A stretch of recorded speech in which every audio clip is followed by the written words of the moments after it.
देखिए, मेरा ऐसा कहना है कि ऑनरेबल डिस्ट्रिक्ट कोर्ट वाराणसी ने 21 जुलाई 2023 को जो आदेश पारित किया है उसमें कोई भी इन्फॉर्मिटी नहीं है, कोई भी गलती नहीं है।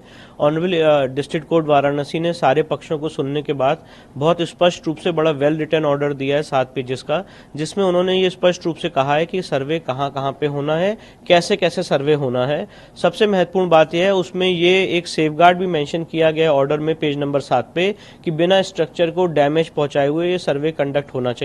और सर्वे टीम वहां पहुंच चुकी है, सर्वे चालू था और ऑनरेबल सुप्रीम कोर्ट ने ब्रीदिंग टाइम के लिए कि वो अपनी लीगल रेमेडीज परस्यू कर सकें, आज इलाहाबाद हाईकोर्ट उनको भेजा है और इलाहाबाद हाईकोर्ट में आज वो अपना जो पेटिशन है मेंशन करेंगे। तो मेरी लीगल ओपिनियन ये है कि इसमें इस ऑर्डर में कोई इन्फॉर्मिटी नहीं है, कोई गलती नहीं है और हम ऑनरेबल इलाहाबाद हाईकोर्ट के सामने यही कहेंगे कि इस सर्वे को स्टे करने का कोई आधार नहीं बनता है। अच्छा, अंजुमन इंतजामिया कमेटी सीधे सुप्रीम कोर्ट चली गई, हाई कोर्ट नहीं गई, जबकि एपेक्स कोर्ट जाने के लिए, तो क्या सुप्रीम कोर्ट ने इसमें क्या कहा है? देखिए, सुप्रीम कोर्ट ने कल जो आदेश पारित किया उसमें सुप्रीम कोर्ट ने यही कहा कि वो अपनी लीगल रेमेडीज परस्यू कर सकें, इसके लिए उनको 2 दिन का ब्रीदिंग टाइम दिया गया है और जो सर्वे पे रोक लगाई गई है वो 26 तारीख के शाम 5 बजे तक लगाई गई है। इन द मीन टाइम उनको इलाहाबाद हाईकोर्ट एक अप्रोप्रिएट पिटिशन फाइल करके अप्रोच करना है, जो आर्टिकल 227 की पिटिशन है या सेक्शन 115 सीपीसी में एक अप्रोप्रिएट याचिका होती है। तो जो मुझे इन्फॉर्मेशन है कि आज वो ऑनरेबल इलाहाबाद हाईकोर्ट में केस मेंशन करेंगे और ऐसी स्थिति बन सकती है कि क्योंकि सुप्रीम कोर्ट का ये एक प्रायोरिटी का ऑर्डर है तो आज ऑनरेबल इलाहाबाद हाईकोर्ट उसे प्रायोरिटी बेसिस पे सुन सकती है, इसलिए हम लोग मौजूद हैं और अपनी बात इलाहाबाद हाईकोर्ट के सामने रखेंगे। वर्शिप एक्ट की बार बार बात आती है और ये सीधे सुप्रीम कोर्ट भी गए, वहां पर भी एक याचिका पेंडिंग है। देखिए, मेरा ऐसा कहना है कि सुप्रीम कोर्ट में वो जा रहे हैं, उनका अधिकार है, कोई प्रॉब्लम नहीं है, पर प्लेसेस ऑफ वर्शिप एक्ट इस केस में नहीं एक आधार बनता है।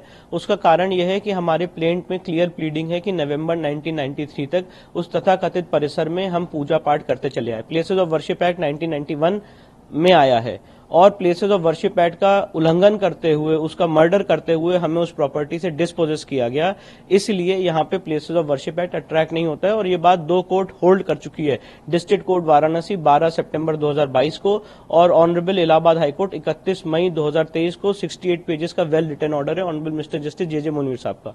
तो मुझे लगता है कि प्लेसेस ऑफ वर्शिप एक्ट और वक्फ एक्ट की जो प्ली है वो यहाँ लागू नहीं होती है। ये केस मेरिट्स पे चलने लायक योग्य है और इसीलिए आज सारी बातें मेरिट्स पे हो रही हैं कि ऐसा ही सर्वे होना चाहिए कि नहीं। ये जो सर्वे होगा किस तरीके होगा और क्या खुदाई की भी आप मांग करेंगे? देखिए, जो ऑनरेबल डिस्ट्रिक्ट कोर्ट वाराणसी का ऑर्डर है उसमें स्पष्ट रूप से लिखा हुआ है कि पहले ग्राउंड पेनिट्रेशन रेडार और डेटिंग एक्सरसाइज की जाए और खुदाई तब की जरूरत पड़ेगी जब जीपीआर सर्वे में कोई चीज उभर के आएगी कि हाँ, वहां नीचे काफी स्ट्रक्चर या काफी चीजें मौजूद हैं, तो उसको एक गलत ढंग से पेश करने की कोशिश की जा रही है। खुदाई का जो ऑर्डर है उसमें लिखा है इफ रिक्वायर्ड, डिस्ट्रिक्ट कोर्ट के ऑर्डर में लिखा है खुदाई इफ रिक्वायर्ड, तो खुदाई भी अगर होगी तो मैं ये बताना चाहता हूं उसमें स्ट्रक्चर को बिना डैमेज किए हुए खुदाई होगी, तो वो एकदम लास्ट स्टेज है। एएसआई की जो कार्रवाई होनी बहुत सारे चरणों में होनी है। पहला चरण था जो कल हो रहा था जिसमें मैपिंग की जा रही थी, मेजरमेंट किए जा रहे थे, उसका नक्शा बनाया जा रहा था, जीपीआर किया जा रहा था और अलग अलग चीजें की जा रही थी जिसमें स्ट्रक्चर को कोई हानि नहीं होने वाली थी। तो एएसआई की एक प्रक्रिया है और मुझे लगता है वो प्रक्रिया आगे बढ़नी चाहिए। ये मिसलीड या कोशिश जिस बात को आप ध्यान दिला रहे हैं क्यों की जा रही है कोर्ट को मिसलीड? देखिए, बेसिकली बात यह है कि ज्ञान व्यापी के केस में इस समय हम लोग उस लेवल पे हैं जहां पे ज्ञान व्यापी का सच सामने आने वाला है और वो सच सिर्फ और सिर्फ एएसआई के माध्यम से आ सकता है। और ये जो एक थ्योरी है कि औरंगजेब ने स्ट्रक्चर को बनवाया, ये थ्योरी एकदम गलत है। अगर औरंगजेब का फरमान पढ़ा जाएगा 1669 का तो उसमें स्पष्ट रूप से लिखा हुआ है कि जाओ जाके विश्वनाथ की मंदिर को ढहा दो और 16 सितंबर 1669 को उनके जो कोर्ट मास्टर्स हैं उन्होंने उनको रिपोर्ट किया कि विश्वनाथ की मंदिर ढहा दी गई है। उसके बाद जेम्स प्रिंसेप और बनारस इलस्ट्रेटेड की किताब है, साथ ही साथ एएस हल्ट्रेकर की किताब है जिसमें उन्होंने लिखा है कि वहां भी मंदिर भग्नावशेष में है और हिंदू समाज के लोग वहां पे तथाकथित मस्जिद की चौखट पे प्लिंथ पे पूजा करते चले आ रहे हैं, ये मान के कि हमारे आराध्य हमारे ईश्वर अंदर है। तो जो पूरी थ्योरी है कि यहाँ पे 500 साल से हमारी मस्जिद चली आ रही है वो थ्योरी गलत है। उससे पहले से वहां पे एक हिंदू मंदिर का स्ट्रक्चर था और ये बात से मेरे बोलने से नहीं होगी, इसको एएसआई को सिद्ध करना पड़ेगा, एएसआई की ओपिनियन आनी पड़ेगी। इसीलिए ऑनरेबल डिस्ट्रिक्ट कोर्ट ने एएसआई की बड़ी स्पेसिफिक ओपिनियन मांगी है। क्या तथ्यात्मक इस तरीके से दृष्टिगोचर हो रहा है कि ज्ञानवापी भी बाबरी मस्जिद की और चल पड़ा है? नहीं, देखिए, दोनों केसेस में अपने अपने तथ्य अलग अलग हैं।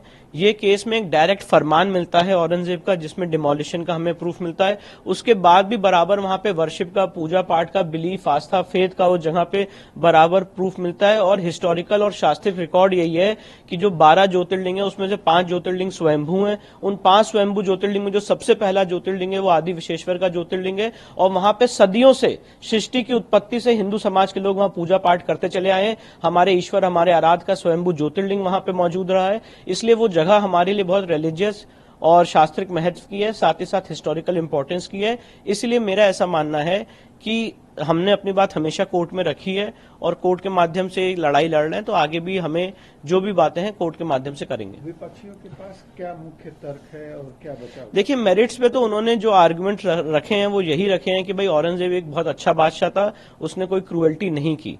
तो अब जो भी मेरिट्स पे हैं, आज तक उन्होंने अपना केस ओपन ही नहीं किया है, सिर्फ प्लेसेस ऑफ वर्शिप एक्ट और वफ एक्ट की आड़ लेते रहे हैं। मेरिट्स पे सिर्फ उनका इतना कहना है कि औरंगजेब ने इस मस्जिद को बनाया और हम बराबर नमाज कर रहे हैं, और once a Waqf always a Waqf. उससे पहले जो हमारे आर्गुमेंट्स हैं कि ये शास्त्रिक हिंदू नियम है कि एक बार अगर कहीं मंदिर की स्थापना हो जाती है तो समय के अंत तक मंदिर की रहती है, और उसी आधार पर आज ये ट्रायल और ये सूट आगे चल रहा है।